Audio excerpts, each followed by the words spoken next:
Well, I've been out here for less than an hour and I've already got 100 reps put in on squats and a small deadlift session. Small but meaningful, out of the way.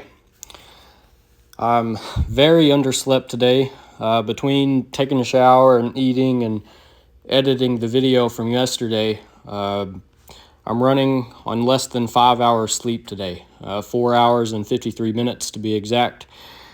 The legs are very, very sore from yesterday's session. The quads, the adductors, the glutes, the lower back has some DOMs in it as well.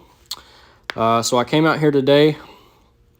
I've had some thoughts just going through my head today about a very robust lower back.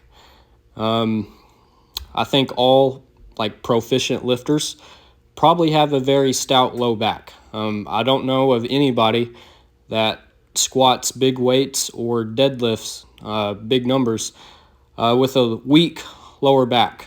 So that's why you see me doing some snatch grip deadlifts tonight.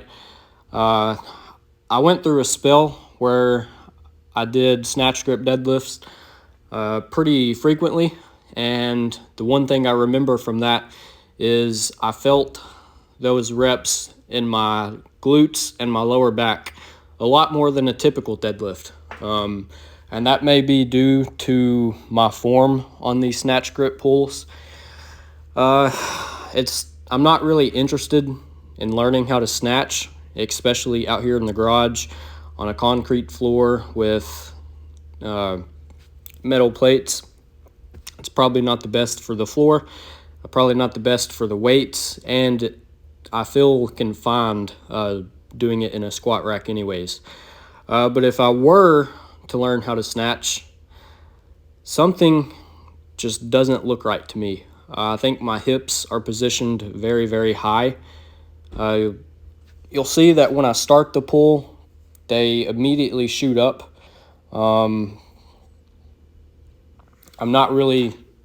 Wasn't really consciously trying to keep that in check.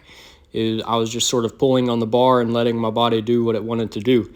But here on one of the next sets, maybe this one here, I completely squat down at the bottom and then pull out of the hole aggressively.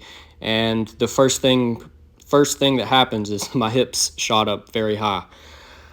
I don't know if the Olympic weightlifting shoes would help out with the high hip positioning, and maybe my hips aren't that high.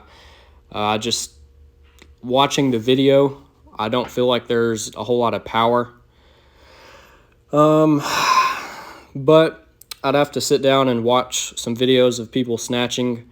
I'm just kind of going off of memory from watching videos in the past. I don't know. Something looks a little off with my snatch pull. But anyways, back to the topic of a lower back. My lower back is sore from yesterday's session. The erectors have some DOMs in them.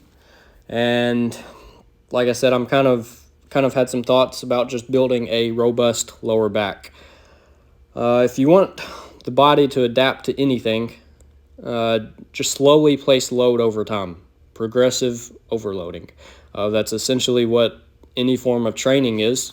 You either increase weight or you increase reps and volume over time. As time progresses, you ideally want to see your workload and tolerance increase.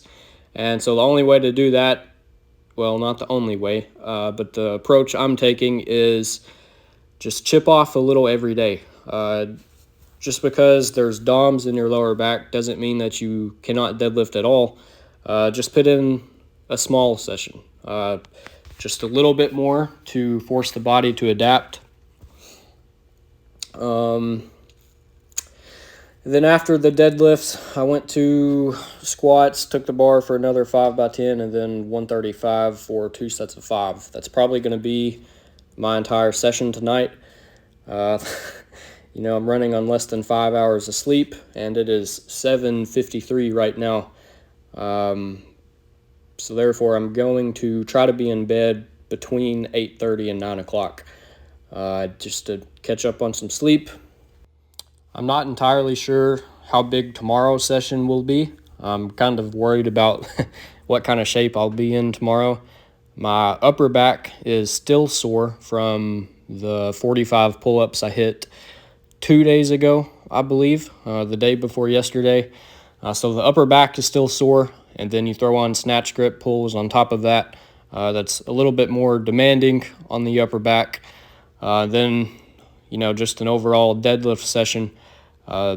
My entire back will probably be sore tomorrow, and the quads and glutes were already pretty tender today. And pair that with sore and tight adductors as well. I can usually gauge my recovery pretty good. I've been training for somewhere between like 7 and 9 years now. I don't know off the top of my head. But I know I can tell that I won't be fully recovered tomorrow based on the amount of soreness I have today. So it's kind of a given that I'll be going into tomorrow's session slightly impaired, but we'll see how it goes. So I'm going to catch you guys tomorrow, and I appreciate you watching.